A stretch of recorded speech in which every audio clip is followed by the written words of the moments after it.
গণ অভ্যুত্থানের পর আবার সরব হয়ে উঠছে চলচ্চিত্র অঙ্গন। বুধবার রাতে বউ সিনেমার মহরতে এফডিসিতে হাজির হয়েছিলেন নায়িকা ববি। নতুন বাংলাদেশ নিয়ে কি ভাবছেন এ বিষয়ে নিজের মতামত জানান এই অভিনেত্রী।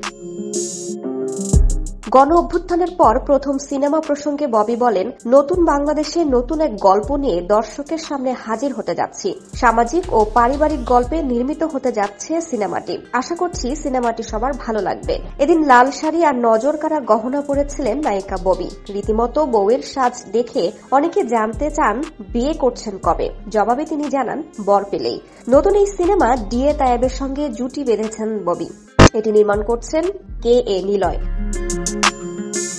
বউ সিনেমার মহরতে পরিচালক কে.এ. নিলয় জানান, চলতি মাসের শেষে বউ সিনেমার শুটিং শুরু হবে। একটানা শুটিং করে দ্রুত শেষ করা হবে দৃশ্য ধারণের কাজ। নতুন বছরের মাঝামাঝি প্রেক্ষাগৃহে মুক্তি পাবে সিনেমাটি। নতুন বাংলাদেশের সিনেমা নিয়ে কতটা আশাবাদী এই নায়িকা জানতে চাওয়া হয়। জবাবে ববি বলেন, সিনেমার কাজ কিন্তু হচ্ছে টুকটাক। দেশের প্রায় সব জায়গাতেই কাজ একটু কম হচ্ছে। একটা ট্রানজিশন পিরিয়ড যখন যায় তখন সবকিছুর একটা টানাপোড়েন থাকে। সিনেমাতেও সেরকম যাচ্ছে। আমি পজিটিভ মানুষ। আমি সবসময় সম্ভাবনা দেখি, আশাবাদী। গত ঈদুল আজহায় মুক্তি পায় ববি অভিনীত সিনেমা ময়ূরাক্ষী। যদিও প্রেক্ষাগৃহে দর্শক টানতে ব্যর্থ হয় সিনেমাটি, তবে সিনেমার পরিচালকের সঙ্গে দ্বন্দ্ব নিয়ে আলোচনায় ছিলেন নায়িকা ববি।